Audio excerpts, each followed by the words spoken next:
오늘 말씀의 제목 따라죠. 내 인생의 불침번이신 하나님. 여러분, 불침번 소리는 많이 들어보셔서 잘 알 거예요. 내 인생의 불침번인 우리 하나님이 여러분들을 늘 지켜주실 줄 믿습니다. 여러분, 다시 한번 말씀드리지만 군대 갔다 온 분들은 이 불침범이라 그러면은 누구나 다 알고 계셔요. 다른 사람들이 외부의 공격이라든가 위험을 걱정하지 아니하고 편안히 잠을 잘 수 있도록 잠을 안 자고 지켜주는 사람, 그 사람을 가리켜서 불침번이다, 이런 이야기를 합니다. 대개 취침 시간부터 이제 1시간씩 교대로 불침번을 서게 됩니다. 군대에서 있었던 얘기예요. 그래서 제일 편한 경우는 첫 번이나 맨 마지막에 서는 그 번호가 제일 좋아요. 대개 이제 고참들이 내가 제일 첫 번에 서겠다, 또 아니면 제일 마지막에 서겠다, 그래서 제일 고참이 제일 첫 번에 서는 경우가 굉장히 많은데, 약간 그렇게 이제 불침번을 서게 되죠. 그리고 일반은 이제 말번은 기상 시간보다 1시간 먼저 일어나야 되니까 중간에 깨지 아니하고 푹 잘 수가 있고, 1번은 첫 번에 이제 서는 사람은 그냥 바로 그냥 이야기하다 어쩌다 하면은 대개 1시간 정도는 그냥 흘러가잖아요. 그러니까 첫 번에 서는 사람이 또 어떻게 보면 제일 좋은 거고, 그렇습니다. 특히 한겨울에는 더욱더 불침번을 서는 것을, 중간에 서면은 자다가 깨고 가서 또 불침번 1시간 쓰고 또 들어와서 금방 자려면 잠이 안 오잖아요. 그래서 약간 제일 처음이나 마지막이 제일 좋다 그럽니다. 근데 군대에서만 불침번이 필요하냐? 꼭 군대에서만 그런 것은 아니에요. 우리 인생에도 참으로 불침번이 굉장히 중요하다, 이런 이야기입니다. 우리 인생을 보호하고 지켜주시는 불침번이 꼭 필요하다는 거죠. 오늘 성경 말씀은 하나님이 여러분의 불침번이 되어주신다는 거예요. 아멘. 하나님이 나의 불침번이 되신다. 얼마나 감사한 일입니까? 이 말씀을 여러분들이 오늘 잘 들으시고 부디 내 인생의 불침번이신 이 하나님을 만날 수 있는 그런 복된 시간이 되기를 주님의 이름으로 축원합니다. 첫 번째로 내 인생의 실상을 한번 살펴봐야 돼요. 인생의 실상. 우리 인생은 마치 광야를 통과하는 것과 같다, 이렇게 이야기를 합니다. 그래서 흔히 우리 인생을 가리켜서 무슨 인생이라고 하냐면 광야 인생이다 그래요. 한번 따라하죠. 광야 인생. 그래서 광야라는 것은 굉장히 위험한 곳이잖아요. 인생 사는 것 자체가 광야에서 사는 것 같다, 이런 이야기예요. 그래서 흔히 우리 인생을 가리켜서 광야 인생이다, 이렇게 얘기하는 거죠. 여러 가지 우리가 살다 보면 기후에 여러 가지 위험이 도사리고 있어요. 금년 같은 경우는 비가 많이 오고 또 그런 그 기후에 여러 가지 위험이 도사리고 있어요. 이번에도 태풍이 온다고 그랬는데 약간 걱정을 했는데 중국으로 태풍이 갔잖아요. 그다음에 강도의 위험, 또 여러 가지 요즘은 강도가 그렇게 없지만은 강도가 많았던 때도 있어요. 그리고 맹수의 위험. 제가 시골 살 때, 어릴 때는 시골에서 살았잖아요. 무주구촌동에서. 그런데 그때는 맹수의 위험들도 있었습니다. 그래서 여러 가지 위험이 곳곳에 도사리고 있다. 인간이 사는 이 세상에 곳곳에 위험이 도사리고 있다. 마치 지뢰밭과 같은 그런 인생살이다, 이런 이야기를 많이 합니다. 그래서 언제 어디서 어떤 일이 일어나게 될지를 정말 예측하지 못하고 살아가는 것이 우리 인생이다, 이런 얘기입니다. 오늘 현대인의 인생도 마찬가지예요. 환경이 많이 좋아졌지만은 온갖 위험이 우리를 공격하려 하고 움츠리고 살아가야 할 그런 시대가 바로 지금의 시대입니다. 그래서 사건과 사고, 질병, 그리고 온갖 문제거리들이 우리 주변에 득실거리고 있죠. 그런 가운데 사람들은 늘 불안과 긴장 속에서 살아갈 수밖에 없다. 이것이 바로 인생의 실상입니다.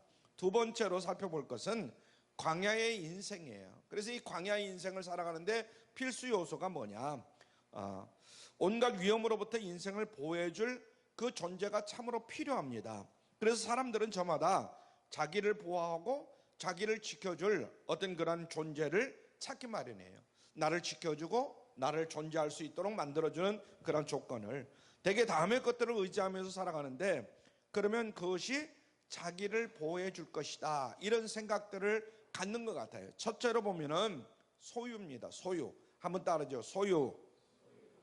그래서 어떤 사람들은 재물을 많이 모으면 내가 재물을 많이 소유하면 재물이 나를 지켜줄 것이다.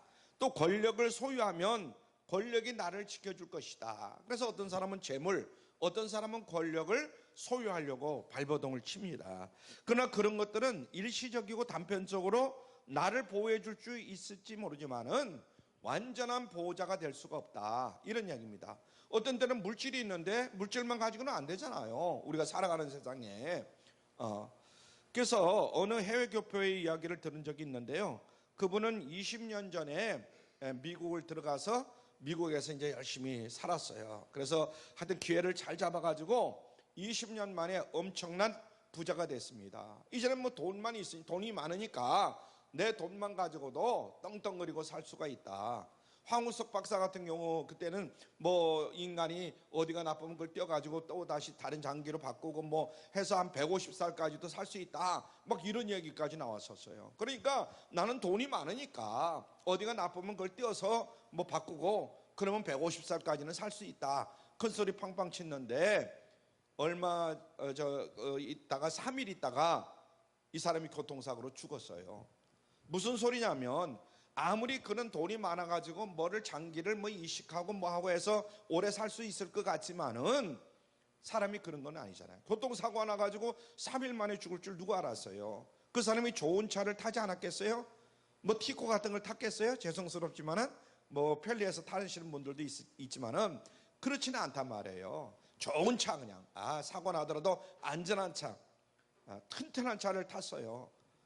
그리고 여러 가지 많은 것들이 있으니까 나를 지켜줄 것이지 이렇게 생각했는데 그 모든 것들이 자기를 지켜주느냐? 그렇지를 못했다는 거죠. 두 번째는 사람입니다. 사람. 광야 인생을 살면서 함께 살아가는 주변 사람들, 그 사람들이 우리에게 힘이 돼요. 어떤 때는 남편이, 어떤 때는 아내가, 때로는 자녀들이, 때로는 부모님들이, 그리고 주변 친구들이 나에게 힘이 되고 능력이 될 수 있어요. 그렇죠. 여러분들이 살아가는 인생에 혼자 사는 것이 아니니까. 그런데 그 사람들도 나를 도울 수 있는 힘이 있고 힘이 없을 수가 있어요. 아무리 내가 믿고 살아가는 그 부모라 할지라도 부모님이 연세가 있잖아요. 내 자녀들도 역시 마찬가지예요. 그래서 누구나 다 언젠가는 약해지고 언젠가는 나를 도울 수 없는 그런 위치에 설 수도 있어요. 그럼 어떻게 돼요? 나는 외톨이가 되잖아요. 그래서 도움이 되지 못할 때가 있다. 어떤 부부의 이야기인데 중년이 지나면서 부인이 갑자기 발병을 하게 됐어요. 병원에 입원해서 이제 큰 수술을 받게 되는데 여러분들도 그런 경험이 있는지 모르겠지만은 수술을 할 때에 이제 의사가 부릅니다. 보호자를.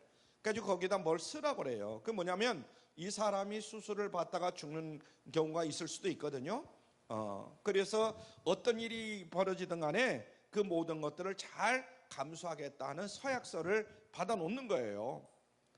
참 어떤 때는 그걸 이렇게 쓸 때 기분이 굉장히 나쁩니다. 그러니까 이 남편도 아내가 병드는 것을 내가 몰랐고 병든 지금 아무것도 내가 해줄 수 없다는 거, 이걸 생각하면 너무나 정말 안타깝습니다. 내가 이러고도 보호자라고 할 수 있습니까? 하면서 눈물을 펑펑 쏟았다고 그래요.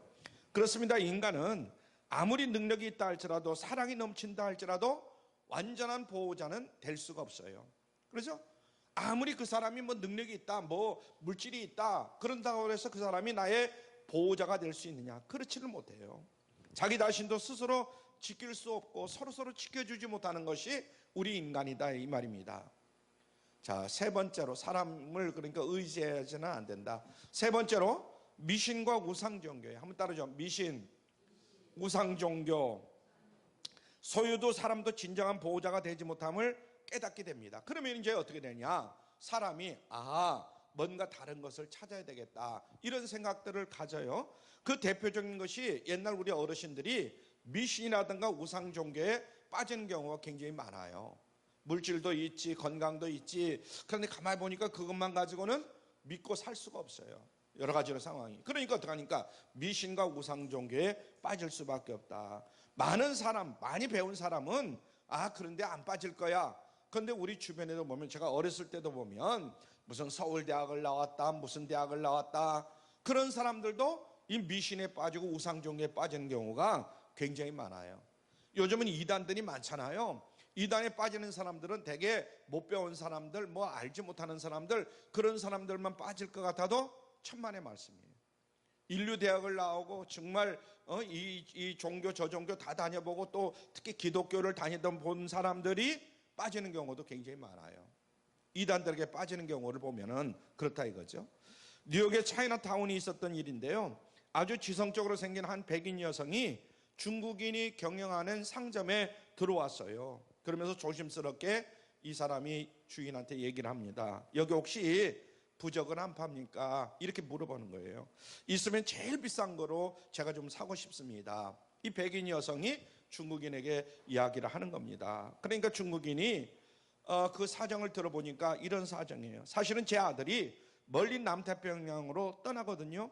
걱정이 돼서 그 아이를 지켜줄 뭔가 부적이 있으면 참 좋겠다 이런 생각이 들어서 돈이 좀 들어가더라도 제가 부적을 사러 온 겁니다. 이런 이야기를 해요. 그러니까 그 주인이 웃으면서 말을 했습니다. 중국인 주인이 정말 좋은 부적이 있기는 한데 하지만 그거는 돈을 주고 살 수 있는 부적이 아닙니다. 이렇게 이야기를 하는 거예요.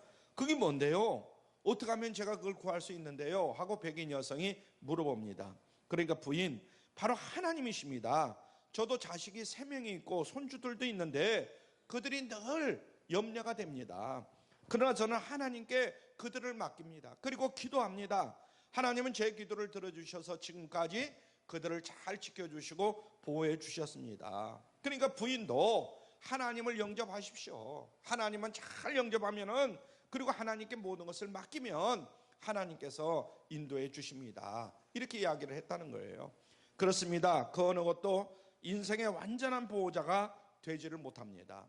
오직 전지전능하신 하나님만이 인생의 보호자가 되시고 인도자가 되심을 우리가 깨달아야 될 줄로 믿습니다. 그래서 세 번째로 우리가 살펴볼 것은 완전한 보호자예요. 완전한 보호자.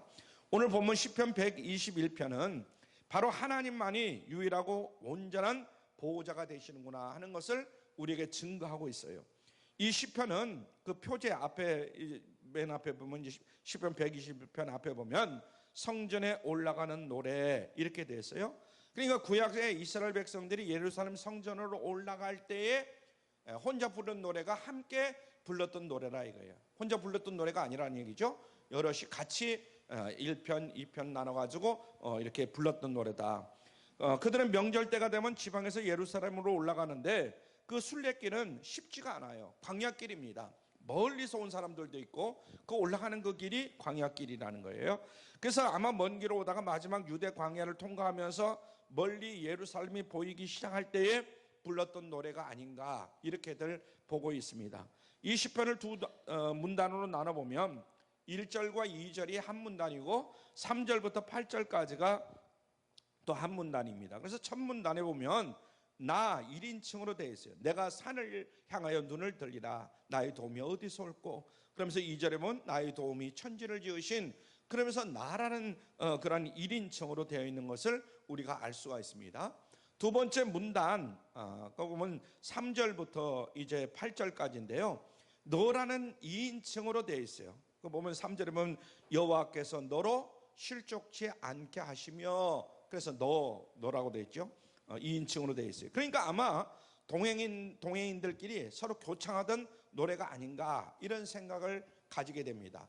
한쪽에서 1, 2절을 부르면 다른 한쪽에서는 3절부터 8절 좀 길지만은 두 번째 부른 사람들이 8절까지를 부르면서 순례의 길을 올라가지 않았는가 이렇게 보는 거죠.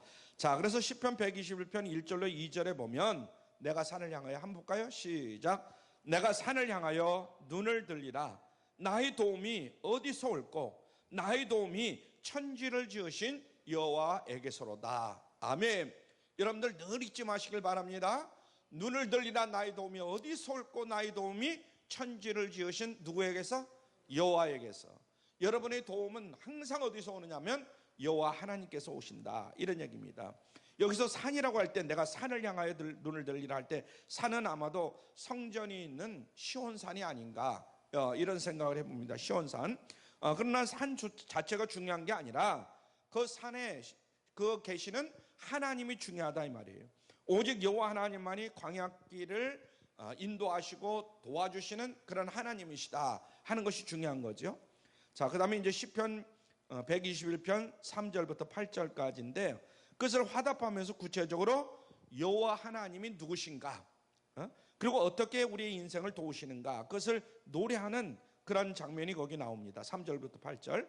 여기서 이제 3절부터 8절까지 보면 6계절인데 6계절인데 여기에 보면 지킨다는 단어가 몇 번 나오는가? 6번이 나와요. 지킨다, 지킨다. 자, 볼까요? 3절. 여호와께서 너로 실족지 않게 하며 너를 지키시는 자가 졸지 아니하시리로다. 그렇게 되어 있죠? 그래서 4절, 5절. 그런데 6절에는 없는 것 같은데 7절에 2번 나오고 8절. 그래서 6번 나와요. 6번. 같이 연결되어 있기 때문에. 그래서 하나님이 인간처럼 육체가 있는 것이 아니라 하나님은 주무시질 않아요, 사실은. 그러나 인간의 연약함과 비교하기 위해서 인간에게 빗대어서 표현하는 그런 내용이다, 이렇게 보시면 되겠어요.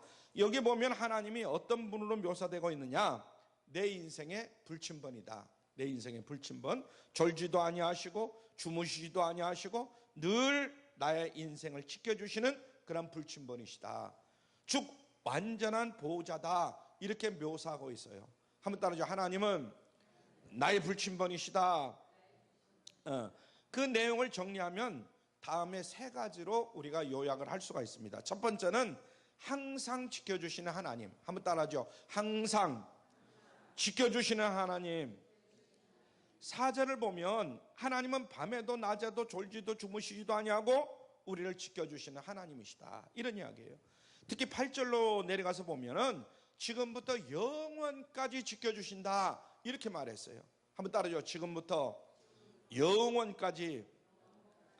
하나님은 우리를 한순간도 놓치지 아니하고 지켜주신다는 거예요. 사실 이 시편 121편은 우리가 수없이 살펴본 그런 말씀입니다. 그런데 오늘 이 시간에도 다시 한번 여러분, 하나님이 나를 지켜주신다, 영원까지 지켜주신다, 이것을 마음속에 깊이 새길 수 있기를 바랍니다. 하나님은 우리를 한순간도 놓치지 않아요. 과거에도 그렇고 지금도 그렇고 앞으로 미래에도 한순간도 놓치지 아니하고 지켜주시는 하나님이심을 믿으시길 바랍니다. 1년은 365일, 6년은 366일, 우리가 그렇게 얘기를 하잖아요. 365일, 366일 매일매일 지켜주세요. 24시간 지켜주세요. 1분 1초도 늘 떠나지 아니하고 지켜주시는 하나님이시다 하는 것을 잊지 마시기를 바랍니다. 우리가 인생을 살다 보면 정말 눈깜빡할 사이 아차하는 순간에 어떤 일을 당할지 알지 못하는 그런 세상에 우리가 살고 있어요. 여러분들이 차를 몰고 가다 보면 아차하는 순간에 남의 차가 나를 들이받는 경우가 있고, 뒤에서 받고 뭐 막 그냥 옆 차선에서 넘어와가지고 받는 경우도 있고, 여러 경우가 있어요. 차뿐만이 아니에요. 요즘 뭐 옆집에서 뭐 사고가 나고 뭐 하는데 괜히 옆집에 살다가 그냥 또 다치는 경우도 있고, 뭐 죽는 경우도 있고, 목숨이 왔다 갔다 하는 경우가 얼마나 많은지 몰라요. 그때마다 우리 하나님께서 여러분을 지켜주시고 보호하시고 인도하신다 하는 것을 깨달을 수 있기를 바랍니다. 아멘. 우리를 지켜주시되 죽을 때까지 하나님은 지켜주신다는 거예요. 자, 시편 48편 14절 참 굉장히 중요합니다. 시작. 이 하나님은 영영이 우리 하나님이시니 우리를 언제까지? 죽을 때까지 인도하시리로다. 여러분 믿으십니까? 하나님은 여러분이 어떨 때까지? 죽을 때까지 인도하신대요. 잠언서 14장 32절 또 봅니다. 시작. 악인은 그 환난에서 엎드러져도 의인은 그 죽음에도 소망이 있느니라. 아멘. 그 죽음에도 소망이 있다. 죽은 다음에도 소망이 있어. 왜? 하나님이 함께 하시니까. 우리가 천국에 들어가는 것도 하나님이 그곳에 계시니까 얼마나 기쁜 일입니까? 자, 계시록 21장 4절에 보면 우리가 죽은 후에 천국에 들어가서 영원히 보살펴 주신다는 거예요. 한번 볼까요? 시작. 모든 눈물을 그 눈에서 씻기심에 다시 사망이 없고 애통하는 것이나 곡하는 것이나 아픈 것이 다시 있지 아니하리니 처음 것들이 다 지나갔음이로라. 여기서 아프고 뭐하고 뭐 이런 일 저런 일 막 많은 일들이 있잖아요. 그런데 하나님 앞에 가면 이제는 눈물을 그 눈에서 씻기시고 다시는 사망이 없고 애통하시는 곳이나 고가는 것도 아픈 것도 다시 잊지 않는다는 거예요. 할렐루야. 얼마나 감사한 일인지 모릅니다.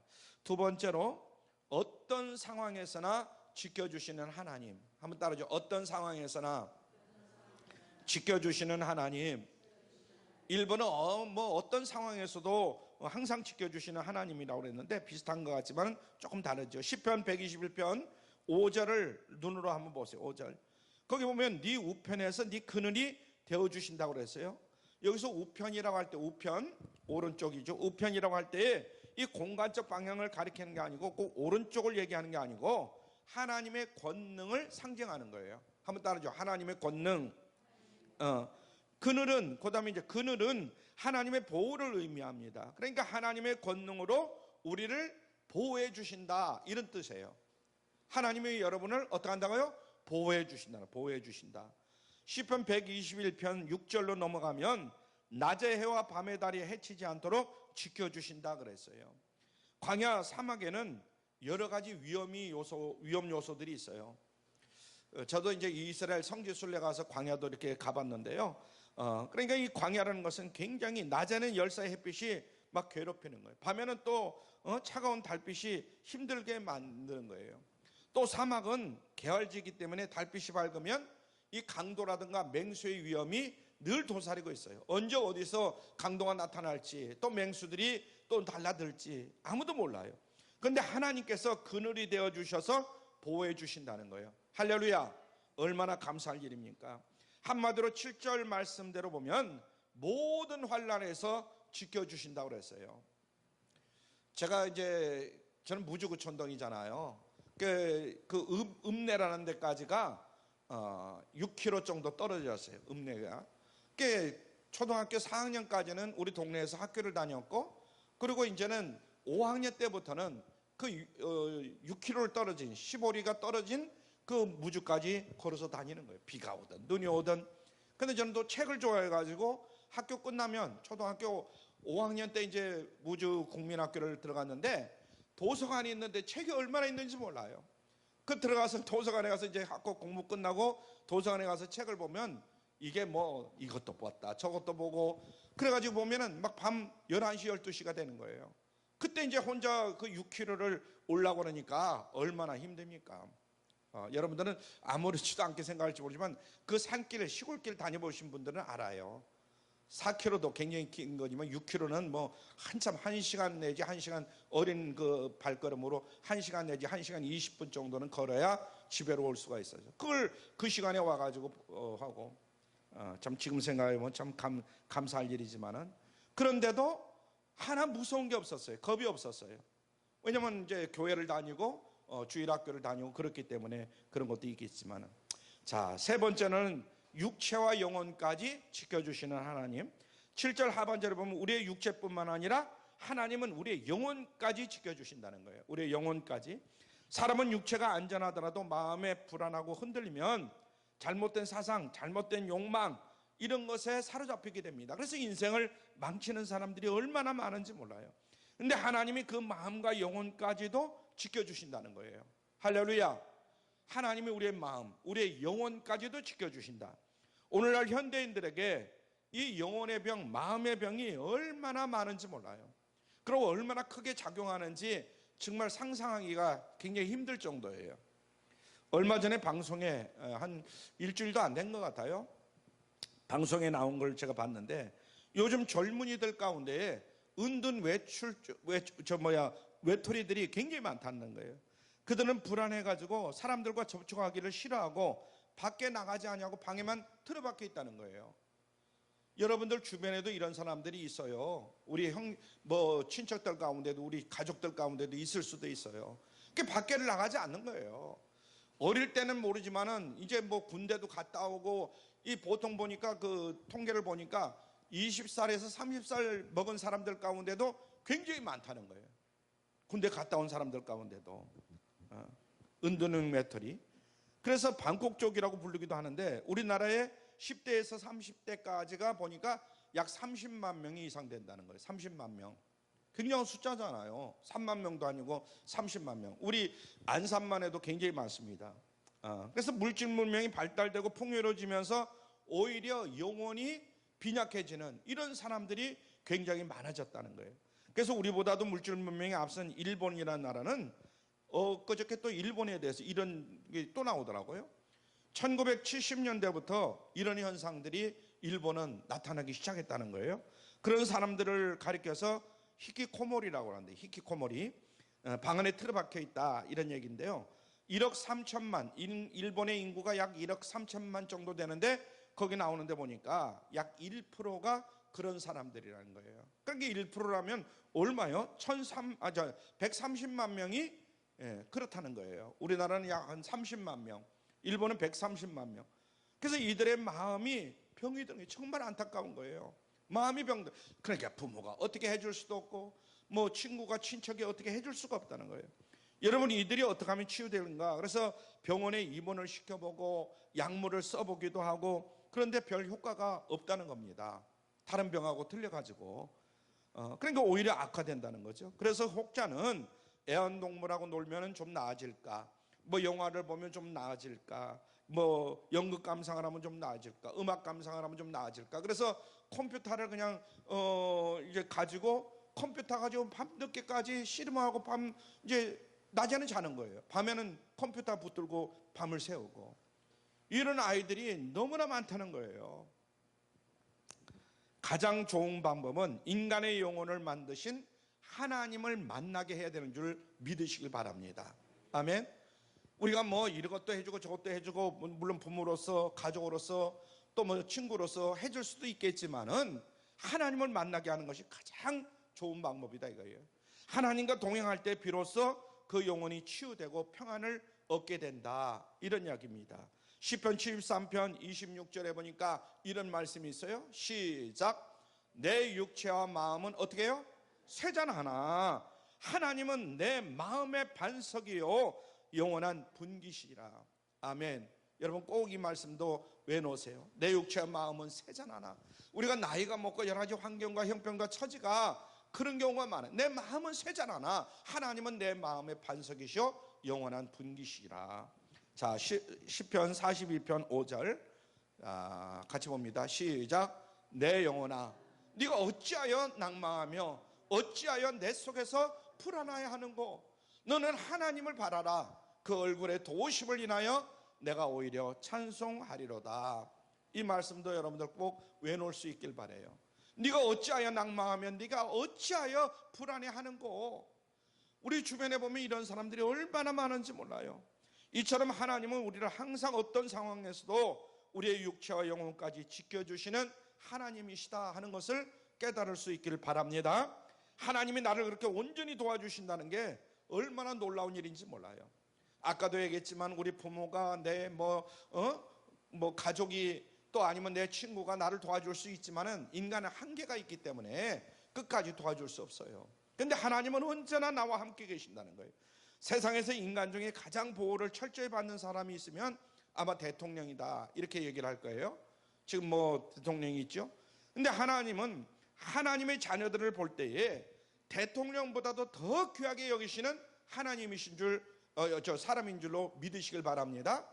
그 사람이 남들이 볼 때는 뭐가 부족하고 모자라고, 예를 들어서 계급으로 치면 쫄병이라 할지라도 하나님은 그렇게 보질 않아요. 하나님은 소중한 게 본다 이 말이에요. 여러분 한 사람 한 사람을 얼마나 대통령보다도 더 소중하게 여겨요. 대통령이 어디를 행차하면 몇 주 전부터 난리가 납니다. 제가 공무원 생활할 때 저는 영등포에 있었기 때문에 여의도 쪽으로 이제 대통령이 가끔씩 옵니다. 그러면 그 국회의사당 그 관리를 얼마나 철두철미하게 하는지 몰라요. 한 열흘 전부터 그래요. 열흘 전부터 아주 철두철미하게 맨홀까지 다 열어보고 철저히 검색을 합니다. 그런데 전 세계적으로 보면 국가 원수들이 암살을 당하고 뭐 해를 당하는 경우가 굉장히 많아요.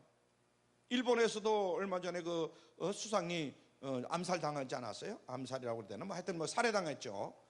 그러니까 그 일본뿐만 아니라 전 세계적으로 보면 뭐 수상이다, 뭐 대통령이다 이런 사람들이 많이 암살을 당합니다. 그러니까 완전하지 않다는 거죠. 그러나 하나님은 우리를 완전하게 지켜주시는 하나님이심을 깨달을 수 있길 바랍니다. 그래서 시편 기자는 이렇게 노래합니다. 시편 4편 8절 시작. 내가 평안히 눕고 자기도 하리니 나를 안전히 거하게 하시는 이는 오직 여호와시니이다. 내가 평안히 눕고 자기도 하리니 나를 안전히 거하게 하시는 이는 오직 여호와시니이다. 물론 험한 세상 살다 보면 우리 성도들도 별의별 일을 다 겪게 됩니다. 이 세상은 천국이 아니니까, 에덴 동산이 아니니까 여러 가지 힘들고 어려운 일이 겪어요. 에덴 동산 그건 뭐 안 되잖아요. 쫓겨난 죄인들이잖아요. 천국 백성이 됐지만 아직은 천국에 들어간 것이 아니잖아요. 그러므로 이 세상 살 동안에는 여러 가지 우리가 어려운 일을 당할 수밖에 없어요. 힘든 일을 겪을 수밖에 없어요. 그러나 중요한 것은 하나님이 여러분이 어떤 어려움을 당하든 어떤 위치에 있든 하나님이 함께 해주시는 거예요. 아멘. 하나님이 여러분과 동행하시고 여러분을 붙들어 주셔서 결국은 천국으로 인도해 주신다 하는 그런 사실을 잊지 마시길 바랍니다. 그래서 우리는 늘 하나님 없이는 살 수가 없고, 하나님 감사합니다 이러면서 살아야 돼요.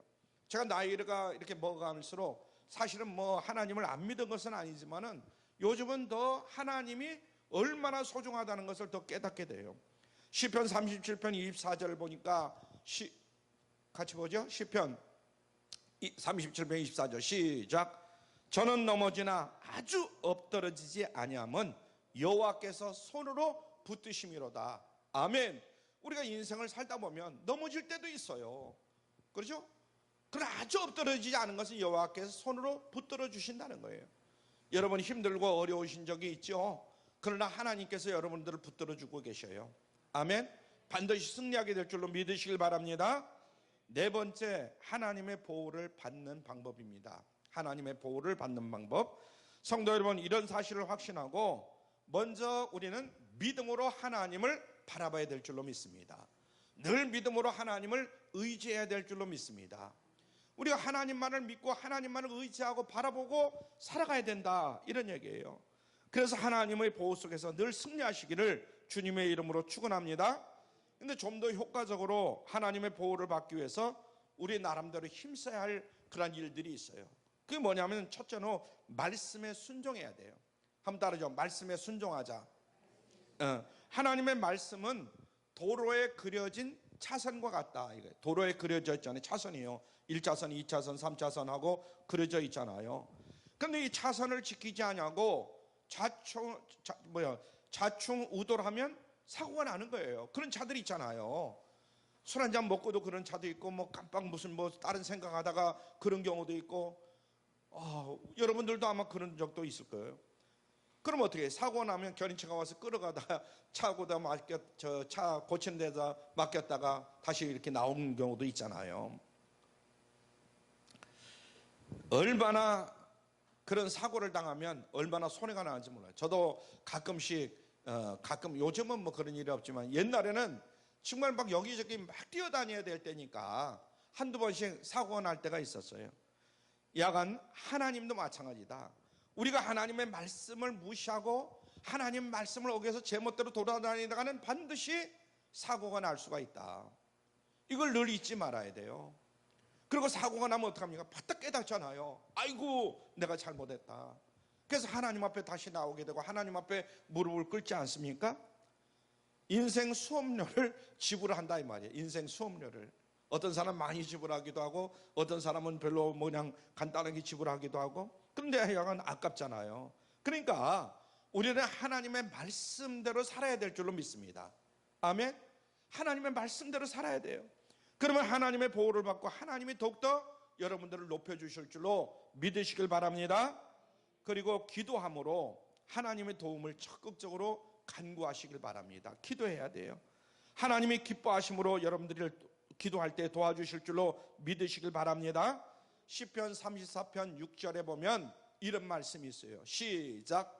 이 곤고한 자가 부르짖음에 여호와께서 들으시고 그 모든 환난에서 구원하셨도다. 아멘. 이 곤고한 자가 부르짖음에, 어느 사람이나 다 곤고할 수 있다 하는 것을 깨달아야 돼요. 나는 아무런 걱정 없어. 나는 공부한 적이 없을 거야. 있을 수도 없어. 그렇지 않아요. 우리 믿는 사람이라도 이 땅에 살아가는 동안에는 때로는 곤고함이 우리에게 찾아올 때가 있다 이거예요. 그럴 때 부르짖으라 이거예요. 부르짖으면 여호와께서 들으시고 그 모든 환난에서 어떻게 해주셔요? 구원하신다는 거예요. 아멘. 여러분, 지금은 여러분들이 어떤 환난을 안 만났으니까 이 말씀이 별로 그냥 와서 안 닿을지 모르겠지만은 이 세상을 살다 보면 곤고한 일을 당할 수밖에 없는 게 우리 인생이다 이 말이에요. 그때 하나님 앞에 기도하면 하나님께서 들으신다는 거예요. 자, 이사야서 58장 9절입니다. 시작. 네가 부를 때에는 나 여호와가 응답하겠고 네가 부르짖을 때에는 말하기를 내가 여기 있다 하리라. 아멘. 네가 부를 때는 나 여호와가 응답하겠고, 이건 뭐 좀 부를 때라고 하니까 그렇게 심하진 않은 것 같아 그냥. 근데 네가 부르짖을 때에는 말하기를 내가 여기 있다, 그렇게 하신다는 거예요. 이건 제 말이 아니라 하나님의 말씀 성경에 나와 있는 거예요. 사랑하는 성도 여러분, 우리 인생이라는 것은 정말 광야 같은 인생입니다. 광야길을 걸어가는 거예요. 위험이 늘 상존하고 있어요. 언제 어디서 맹수가 들어올지 나를 정말 넘겨뜨리고 하고 나를 침범할 사람들이 얼마나 많은지 몰라요. 그러나 하나님이 우리와 함께 계셔요. 아멘. 하나님은 졸지도 아니하시고 주무시지도 아니하고 언제나 여러분을 지켜 보호하시는 하나님이심을 믿을 수 있길 바랍니다. 아멘. 오늘 말씀해 보니까 내 인생의 불침번이 되신다는 그 하나님이셔요. 아무쪼록 그 좋으신 하나님을 모시고 날마다 승리하시길 바라고, 세상에 참 보호자가 없어서 방황하는 많은 사람들이 있는데 그들에게 보호자 바로 예수 그리스도를 증거할 수 있는 여러분들이 되시길 바랍니다. 그래서 우리 모두가 하나님 때문에 기쁨과 감사가 넘치는 그런 삶을 살아가시기를 주님의 이름으로 축원합니다.